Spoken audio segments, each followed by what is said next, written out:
자연어 처리 단기 특강에 오신 여러분들 환영합니다. 이번 주에는요, 자연어 처리란 무엇인가에 대해서 배우고 자연어 처리에서 사용되는 딥러닝 모델들에 대해서 한번 배워볼 예정입니다. 자, 일단 자연어 처리에서 나오는 이 자연어라는 건요, 인간이 이용하는 언어라고 생각하시면 됩니다. 근데 인간의 언어로는 저희가 이제 실제로 말하는 음성하고 글을 쓰고 읽는 텍스트만 있는 게 아니고 이제 수어라든지 아니면 그 점자 같은 것도 전부 자연어로 분류가 되는 겁니다. 요런 것들을 처리하기, 기계적으로 처리하기 위한 걸 이제 자연어 처리라고 부르고, 요즘에는 뉴럴 네트워크가 등장하면서 대부분 뉴럴 네트워크로 자연어 처리를 하고 있지만, 그 전에는 이제 통계나 확률에 의존한 그런 고전 머신러닝에 가까운 그런 NLP 연구가 주를 이뤘다는 걸 알고 계시면 될 것 같습니다. 그래서 요 자연어 처리에서 자연어가 뭔지는 알겠는데, 자연어 처리를 그럼 우리 실생활에서는 어떻게 이용을 할 수 있을까를 생각을 해보면, 저희가 만약에 유럽 여행을 갔어요. 유럽 여행을 가서 요런 버스 정류장에 저희가 도착을 했습니다.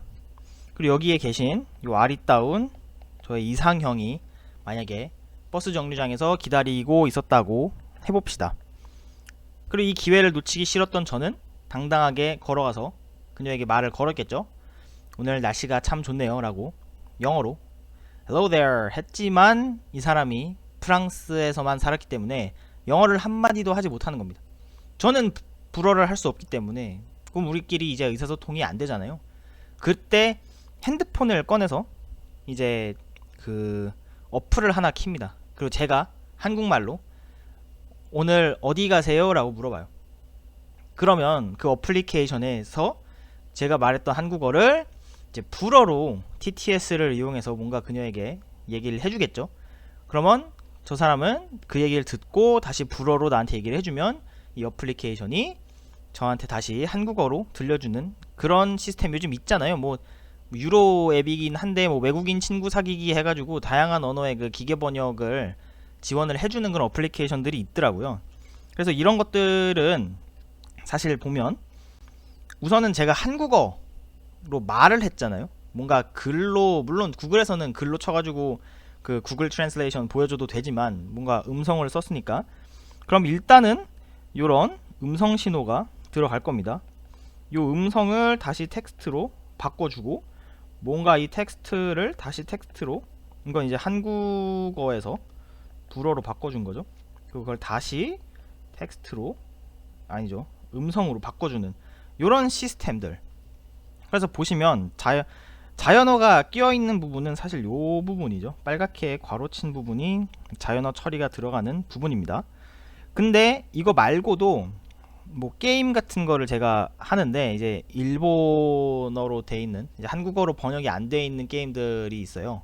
그래서 그거를 제가 일본어를 조금 하기 때문에 대부분은 알아들을 수 있지만, 뭔가 이제 한자가 제가 좀 약해서 그 한자를 이제 검색을 만약에 하고 싶어요. 그것도 게임 캡처 화면을 제가 이렇게 그리겠습니다. 여기에 만약에 뭐 대회 이렇게 써 있었어요. 근데 내가 이제 한자를 못 읽어서 요 대회를 무슨 뜻인지 모르겠어요. 그래서 이거를 파파고를 키면은 이게 문질문질 할 수 있게 돼 있어요. 이거 사진을 찍어 놓고 이렇게 문질문질 하면은 이게 띠리리링 하면서, 아, 이거는 이제 대회라고 읽습니다. 뜻은 뭐 무슨 큰 모임 이렇게 되어 있겠죠. 이것도 보면요, 사실은 제가 문질문질한 부분을 요렇게 바운딩 박스를 딱 따가지고 얘를 CNN에다 집어 넣으면 얘가 뭔가 텍스트로 분류가 되고, 이걸 이제 그 사전에서 뭔가 의미를 찾아서 저한테 반환을 해줬겠죠.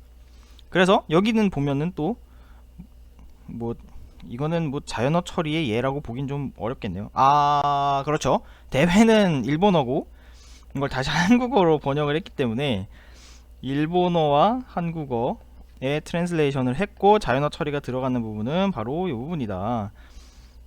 뭐 그렇게 이거는 지금 제가 대회라는 간단한 단어로 했기 때문에 그런데, 만약에 문장으로 이렇게 그 문질문질한 영역이 문장이었다면은 당연히 자연어 처리 알고리즘이 들어가야 되겠죠.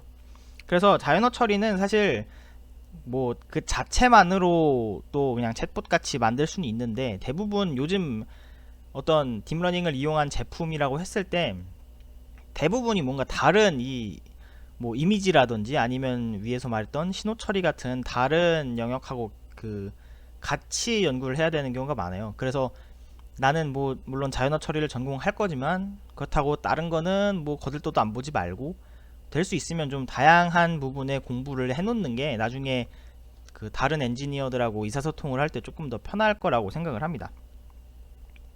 그러면 고전적인 기법은 뭐가 있느냐? 사실은 되게 원시적인 방법으로요, 그 교본 같은 거를 직접 프로그램으로 만드는 방법도 있어요. 이건 어떤 거냐면 그 누구라도 알 수 있게, 예를 들어서 뭐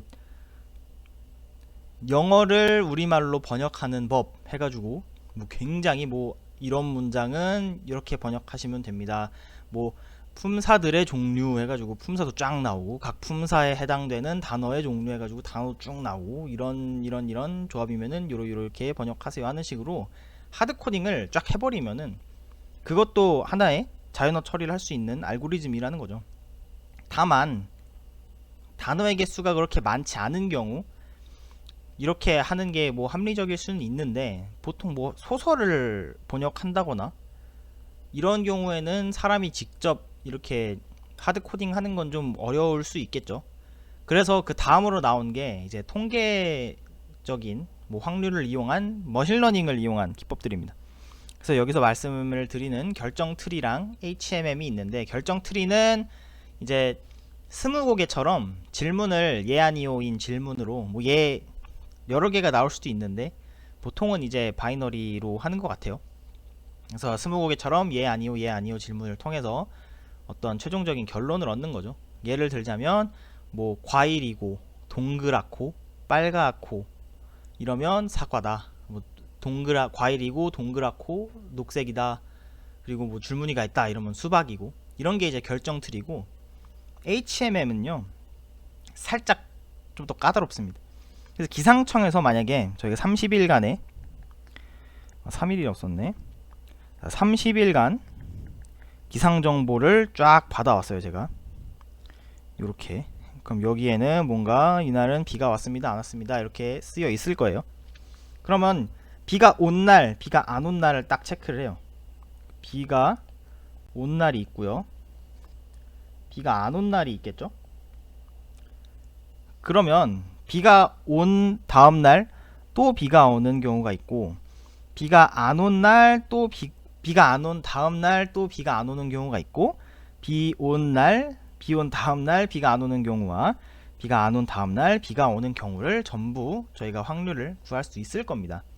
그러면 30일간의 데이터가 있기 때문에 만약에 31일 자, 뭐 여기가 이제 오늘일 테니까 내일의 날씨를 만약에 계산한다고 치면은 요거를 이제 P0라고 해서요, P0에다가 P1 given P2 곱하기 P2 given 잘못 썼네요. 자, P1 given P0 P2 given P1 쭉쭉쭉 어디까지? Pn-1 given Pn-2가 되겠네요. 이게 Pn. 그럼 31일 차는 요 공식을 이용을 해서 내일 비가 올지 안 올지에 대한 확률을 어느 정도 알 수 있다라는 겁니다. 이게 이제 HMM이에요. 요즘에는 이제 뉴럴 네트워크가 등장한 이후로는 이런 머신러닝에 가까운 기법들은 뭐 아예 사장됐다라고는 말씀드릴 수 없지만 그래도 대부분을 뉴럴 네트워크가 이제 담당하고 있다는 거, 그걸 알고 계시면 될 것 같습니다. 그러면 시계열, 이제 텍스트가 대표적인 시계열 데이터거든요. 근데 시계열 데이터라는 건 뭐냐면 순서가 있는 겁니다. 이미지에는 보면 픽셀에 무슨 순서가 아예 없다라고는 말씀을 드리기 어렵지만, 그래도 가로 방향이 있고 세로 방향이 있으니까 뭔가 순서를 말씀드리기가 어렵죠. 그래서 시계열은 확실한 순서가 있는 거예요. 뭐 어제의 뭐 어제 날씨, 그제 날씨, 내일 날씨, 오늘 날씨, 이거는 뭐 어떻게 해도 바뀔 수가 없죠. 그런 식으로 순서가 있는 데이터를 처리하기 위한 가장 이제 원시적인 알고리즘이 바로 Recurrent Neural Network의 RNN입니다. 왜 Recurrent냐면 입력이 들어가고 요 나왔던 출력이 다시 입력으로 들어가는 그런 재규적인 모습을 띠고 있기 때문에 RNN이라고 불리는 거예요. 그리고 이거를 조금 더 자세하게 보시면 0번째 입력이 뭔가 계산이 돼서 출력이 나오고, 그리고 그 다음에 입력과 현재 출력이 더해져서 또 출력이 나오고, 이런 식으로 계속 이어져 나가기 때문에 뭐 요 A는 참고로 뉴럴 네트워크 어떤 그 가중치를 갖는 모델이고, 이것들은 그 가중치를 공유합니다. 이거는 뒤에 말씀드릴 LSTM이나 뭐 GR도 다 마찬가지예요.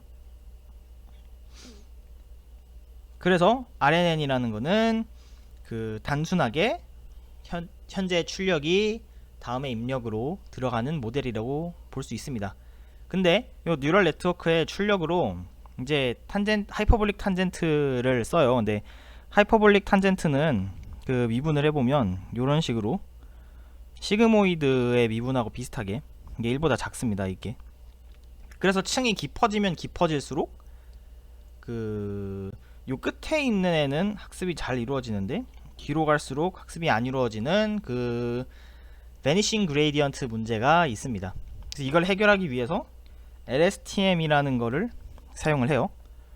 LSTM, 이건 이제 롱 숏텀 메모리라는 건데, 뭐 여기 나와 있는 게이트들에 관한 얘기는 제가 저번에 올렸던 그 시계열 처리 영상을 봐주시면 될 것 같고, 핵심 아이디어는 여기로 들어가는 이제 셀 스테이트, 요 셀 스테이트에 현재 입력이 쉬워지느냐 마느냐가 결정이 되고, 또 쉬워진다면 얼마나 쉬워지느냐가 요 더하기에서 결정이 된다고 보시면 됩니다. 그래서 보시면 여긴 액티베이션이 없어요. 곱하거나 더해지는 거라서. 그래서 여기서 이제 요 셀 스테이트가 과거의 정보를 담당하는 기억 장치인데, 이게 액티베이션이 없다 보니까 레이어가 깊어지더라도 그 어느 정도 기억을 유지할 수 있다. 그래도 이게 완벽할 수는 없는 게, 또 가족 오락관 같은데 보면은 처음에는 왜 잘 그 몸으로 말해요 같은 거 보면은 처음에는 되게 잘 전달이 되다가 어느 한순간 삐끗하면은 바로 의미가 바뀌어 버리잖아요. 그런 식으로 이게 뒤로 가면 갈수록 앞에 있던 의미는 점점 희미해지는 그런 문제가 좀 남아 있긴 합니다. 그리고 보시면 여기는 셀 스테이트 입력으로 들어가야 되죠. 현재 입력 들어가야 되죠. 아웃풋 따로 있죠. 히든 스테이트 따로 있고 아웃풋 따로 있죠. 그래서 결국에는 하이퍼 파라미터가 너무 많아요. CT와 XT가 입력으로 들어가고 출력이 HT와 아웃이니까 너무 뭔가 좀 지저분하다는 거죠. 이거를 조금 깔끔하게 정리한 게 여기서 보이는 이제 GRU 게이티드 리커런트 유닛이라고 보시면 됩니다. 여기도 마찬가지로 이 게이트에 관한 얘기는 그 시계열 영상을 참고해 주시고요. 여기 내에서의 그 특별한 거는 셀 스테이트를 없애고 전부 히든 스테이트로 통일을 했다. 그것만 알아보시면 될 것 같습니다. 이제 시계열의 특별한 한 종류로 그 인코더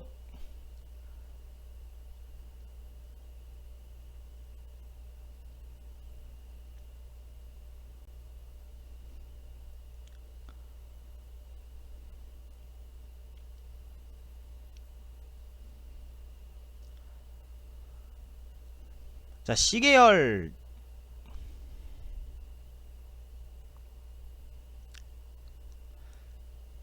처리의 한 태스크로서 여기서 보여드리는 게 지금 시퀀스 투 시퀀스입니다. 시퀀스 투 시퀀스인데, 이거는 어떤 시계열을 입력으로 넣고 출력도 시계열이 나오는 거를 의미합니다. 예를 들어 기계 번역이 대표적인 시퀀스 투 시퀀스 태스크인데, 여기서 보면은 이거는 영어를 불어로 번역하는 거거든요. 그래서 영어 문장도 시퀀스고 출력이 나오는 요 불어 문장도 또한 시퀀스잖아요. 그래서 이런 거를 이제 시계열을 입력으로 넣은 게 출력도 시계열인 경우를 시퀀스 투 시퀀스라고 한다. 그래서 기본적으로 어떤 느낌이냐면 LSTM의 마지막 인코더의 마지막 출력이 뭔가 이제 정보로 압축이 되고 그게 디코더의 입력으로 들어가는 이런 구조를 보시면 됩니다. 근데 여기서의 하나의 문제가 뭐냐면 위에서 봤던 그림을 보시면 이 LSTM의 마지막, 그러니까 인코더의 마지막 출력이 디코더의 입력으로 들어가잖아요. 근데 사실은 이럴 필요가 없다는 거죠. 인생은 가족 오락관이 아니기 때문에 사실 그냥 시청자 입장에서 보면은 첫 번째 사람, 두 번째 사람 뭐 다 보인다는 거죠. 그래서 뭐하러 마지막 것만 쓰냐? 우리 다 그 갖고 있는데 뭐 처음부터 그냥 다 보자. 디코더에서 뭔가 기계 번역을 할 때 그냥 영어 문장 총째로 다 보자는 겁니다. 그래서 여기도 보면은 요 LSTM이 임베딩이 돼서 여기 나오는 출력들을 제가 왼쪽에다가 파랗게 그려볼게요. 요건 이제 인코더의 어떤 출력들이라고 생각을 하시면 돼요. 그리고 빨갛게 그리는 네모가 디코더의 출력이고요. 그러면 이걸 어떻게 하느냐, 번호를 적을 건데 1번, 2번, 3번, 4번. 그래서 얘랑 얘를 이제 도트고 닷 프로덕트를 합니다. 닷 프로덕트를 하면은 위에다가 잠깐 그려드리면 그냥 뭐 A1, A2, A3, A4라는 벡터가 있어요. 이렇게 요거 곱하기 B1, B2, B3, B4 요걸 하게 되면은 무엇이 나옵니까? A1, B1 더하기 뭐 쭉쭉쭉 A4, B4가 되죠. 이거는 하나의 값입니다. 스칼라. 그래서 스칼라는 이제 동글뱅이로 표현을 할게요. 이렇게 해서 더트곱을 하면은 요 동글뱅이가 나오고, 얘네 둘 또 하면 또 하나의 동글뱅이, 여기도 동글뱅이, 동글뱅이, 하나 4개의 값이 나오는 거죠. 그리고 요걸 이제 하나로 묶습니다. 하나로 묶어요. 다음에 소프트맥스를 취해요. 그러면 또 소프트맥스에 의한 어떤 4개, 이거는 확률 분포가 되겠죠. 확률 분포지만 이걸 어떤 식으로 해석을 하냐면, 지금 우리가 번역하고 있는 요 불어 문장에서 요 영어 문장에 어떤 단어들이 가장 비슷한가를 나타내는 지표라고 생각을 하시면 돼요. 그러면 이제 요 지표를 가지고 어떻게 하느냐, 요 지표에 이제 얘네를 요 소프트맥스의 결과를 다시 요 인코더와 곱해줄 겁니다. 그림을 다시 그리면 어떤 느낌이냐면, 아이고, 요렇게 끼리 곱하고 요렇게 곱하고 요렇게 곱하고 요렇게 곱해요. 그러면 여기서 보면 얘랑 얘는 값이 작기 때문에 사실 1, 3번은 영향이 많이 작아지겠죠. 그리고 2, 4번은 영향이 그대로 남아있을 테고요. 다음엔 곱해진 놈들을 다 더해줍니다. 요봐 이렇게. 그러면 하나가 출력이 나오겠죠. 그 다음에 얘네 두 개를 이제 합쳐줄 건데, 합친다는 건 무슨 의미냐면, 오른쪽에다 그릴게요. 여기 그 어텐션의 출력과 디코더의 출력을 이렇게 합쳐줍니다. 그러면 하나의 길쭉한 벡터가 나와요. 그래서 이거를 이제 차원 이제 리니어 트랜스폼을 통해서 다시 원래 크기로 줄여주고, 그럼 이게 최종적인 디코더의 아웃풋이 되는 겁니다. 이게 이제 그 유명한 어텐션 메커니즘이에요. 어텐션은 LSTM, 그러니까 기존의 LSTM, 그러니까 기존의 시퀀스 투 시퀀스 모델링의 단점인 그 인코더의 마지막만을 이용하는 그 단점을 이제 입력 소스를 매 스텝마다 전체적으로 봐주는 걸로 해결을 한 겁니다.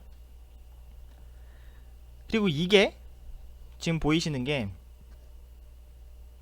오늘의 주인공, 이제 트랜스포머인데, 이 트랜스포머는 처음으로 LSTM을 사용하지 않는 시퀀스 투 시퀀스 태스크를 해결하기 위한 모델이에요. 그래서 그 논문 제목도 Attention is all you need라고 되어 있습니다. 그래서 어텐션 요 트랜스포머에는 세 가지 키 피처가 있는데, 첫 번째가 이제 그 포지셔널 인코딩이고요. 두 번째가 멀티 헤드 어텐션입니다.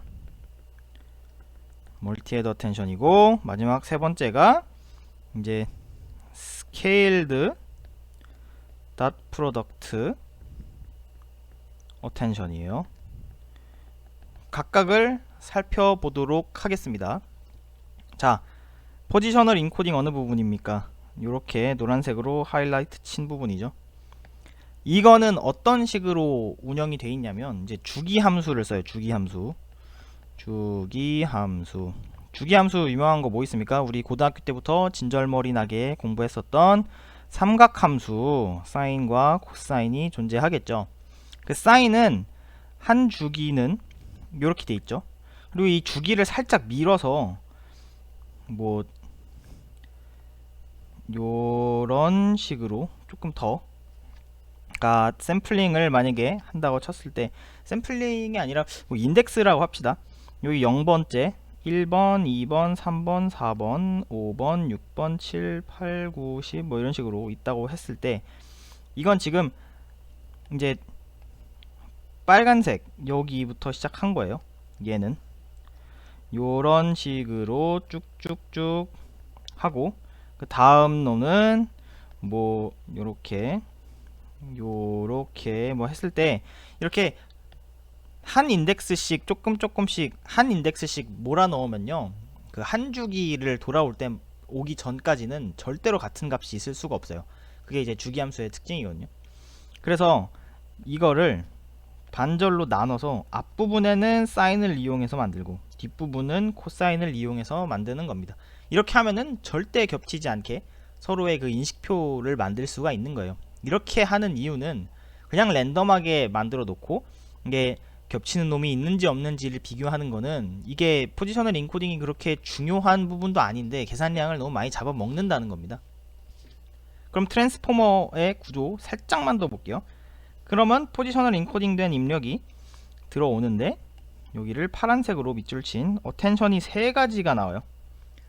여기 왼쪽에 보이는 이게 이제 인코더의 셀프 어텐션이고요.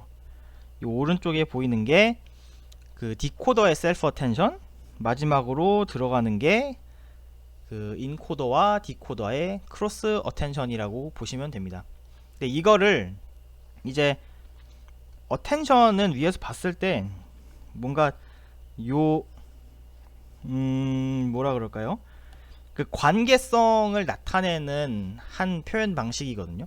근데 문장 안에는 하나의 관계성만 갖고 있는 게 아니에요. I am a student. 뭐 이거는 문장이 조금 예시로서 적절하지 않고, 만약에 뭐 사과,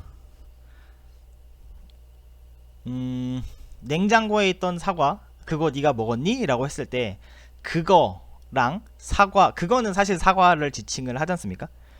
그리고 냉장고에 있던 사과 그거 네가 먹었니? 했을 때 먹었니는 뭐 너 먹는 주체랑 연관성이 있을 거고요. 그런 식으로 하나의 문장 안에는 여러 가지 그 연관성이 존재를 하는데, 이거를 그냥 어텐션 한 번만 써서 알아낼 수 있는 게 아니라서 여러 번 수행을 해야 되는 건데, 그 여러 번 수행하는 대신에 벡터를 이제 길쭉하게 키워서 한 번에 처리하는 걸 이제 멀티 헤드 어텐션이라고 그래요. 그래서 트랜스포머의 그 처리 방식을 한번 그림으로 나타내 보도록 하겠습니다. 일단은 위에서 썼던 I am a student 요 예시를 그대로 사용을 해볼게요. 그럼 인베딩이 돼가지고 I와 am 이게 student가 될 겁니다. 그러면 요거를 이제 쿼리와 키와 밸류로 나눌 거예요. 쿼리가 이렇게 쓰던가요? 쿼리 키 밸류로 나타낼 겁니다.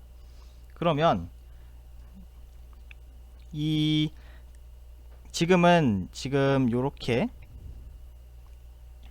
4개로 따로따로 떨어져 있는데, 이렇게 보겠다는 게 아니라 요 4개를 하나로 합쳐서 이렇게 보는 겁니다. 하나의 행렬로 보겠다는 거죠. 그래서 실제로 쿼리는 이렇게 생겼고, 키도 똑같이 생겼고, 뚱뚱한 하나의 모양이 같은 쿼리 키 밸류를 각각 다른 가중치를 곱해서 따로따로 만들어 주는 거예요. 근데 여기서 뭐가 중요하냐면, 이거는 이제 하나의 헤드거든요. 그러니까 이 하나의 쿼리는 하나의 관계를 본다는 거죠. 그래서 여러 개의 관계를 보고 싶을 때는 이렇게 여러 개를 만들어 줘야 되는데, 이렇게 하면은 어텐션을 총 4번 연산을 수행하는 꼴이 되는 건데, 이걸 이렇게 하는 게 아니라 요렇게 하나, 둘, 그림이 좀 작네요. 셋, 이거 옮기겠습니다. 넷. 여기서 길쭉한 한 놈으로 보겠다는 겁니다. 이렇게 하나로 묶어서. 이게 이제 멀티헤드 어텐션의 개념인 거예요. 그러니까 어텐션을 4번 수행하는 게 아니라 4배로 큰 하나의 행렬을 만들어서 그 어텐션을 수행을 한다. 그렇게 되면은 I am a student가 원래는 4x1이었죠. 그리고 1x4를 하게 되면 원래 하나의 헤드가 4x4를 보게 되는 건데, 이 4x4를 쓰는 게 아니라 가중치를 4배로 키워서 4x16, 이게 즉 4 곱하기 4, 4개의 헤드를 갖게 되는, 뭐 이런 식으로 계산을 하는 걸 멀티 헤드 어텐션이라고 합니다. 그리고 보시면 I am a student를 하나의 행렬로 뭉뚱그려서 썼잖아요. 그래서 트랜스포머에는 그 시계열의 순서라는 게 존재를 하지 않아요. 그래서 사실 요 포지셔널 인코딩이라는 게 필요해지게 되는 겁니다. 그러면 저희 어디까지 했죠? 포지셔널 인코딩 했죠? 멀티 헤드 어텐션 했습니다. 마지막으로 스케일드 닷 프로덕트 어텐션만 보면 되겠는데, 이게 사실은 설명하기가 살짝 까다롭습니다. 왜냐면 우리 지금은 헤드를 하나로만 갖는 걸로 설명을 할게요. 간단하게 설명을 하기 위해서. 자, 이 부분 보겠습니다. 이게 사실은 뭐랄까, 이 부분이 아니네요. 자, 쿼리 키 밸류의 각각의 역할에 대해서 이번에 말씀드리겠습니다. 쿼리라는 거는 어떤 지금 시퀀스 투 시퀀스 모델링을 할 때 지금 내가 바라보고 있는 놈의 정보라고 보시면 되고, 키라는 거는 요 전체 소스 전체의 어떤 그 연관성을 보신다고 보면 되고, 그러면 요 현재 쿼리, 현재와 전체를 곱해주는 거예요. 이거를 요 연산을 통해서, 이게 아까 닷 프로덕트 요 부분 있죠? 요 부분을 Q, K 트랜스포즈가 담당을 한다고 보시면 되겠습니다.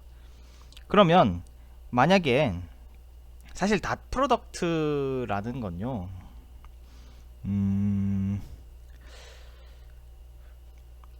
요 벡터를 기준으로 설명을 해드리면, 자, 요 놈과 뭔가가 곱해지는 거겠죠. 그리고 DK의 차원이 DK라고 가정을 하겠습니다. 그렇게 되면은 뭔가 이제 Q1, K1 더하기 Q2, K2 뭐 이런 식으로 될 거예요. 간단하게 그냥 QI, KI라고 하겠습니다. 근데 키라는 건요, 어떤 그 전체 소스의 리니어 트랜스폼이라고 볼 수 있는 거기 때문에 결국 가중합이라서 상수 처리를 하도록 하겠습니다. 그럼 이게 날라가서 결국엔 이제 그 랜덤 변수로서 표현을 하게 되면 결국에는 QI들의 합과 같아진다.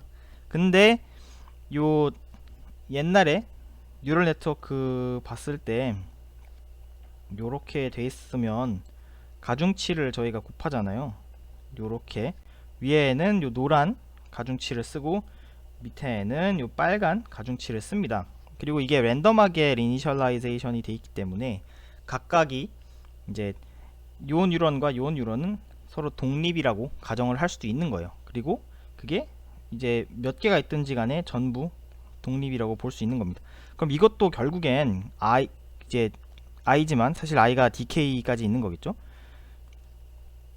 그래서 이거는 dk 상호 독립인 dk개의 그 랜덤 변수를 갖는다고 보시면 되고, 독립인 x, y가 있다고 했을 때 베리언스의 x 더하기 베리언스 y 각각 확률 분포의 이제 분산인 거예요. 이거는 이제 더한 거에 분산과 같다라는 정리가 있습니다.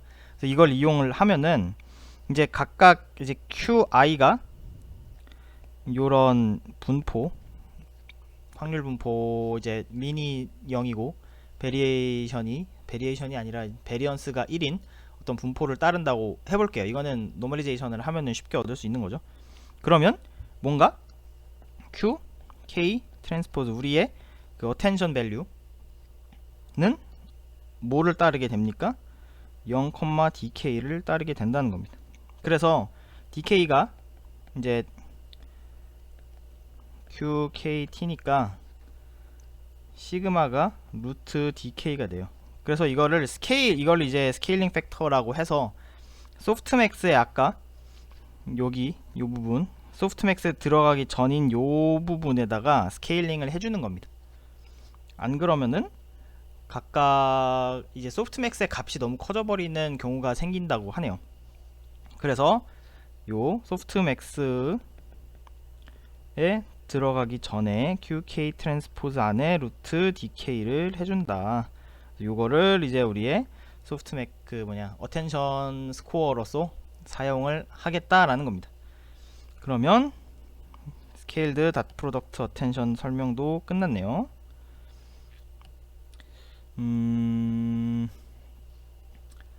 오늘 제가 준비한 거는 여기까지고, 뭔가 특별히 이해가 안 된다거나 뭔가 이거는 어떤 건가요 하는 질문이 있으신 분들은 댓글에 남겨주시면 제가 성실하게 답변을 해드리도록 하겠습니다. 여러분 감사합니다.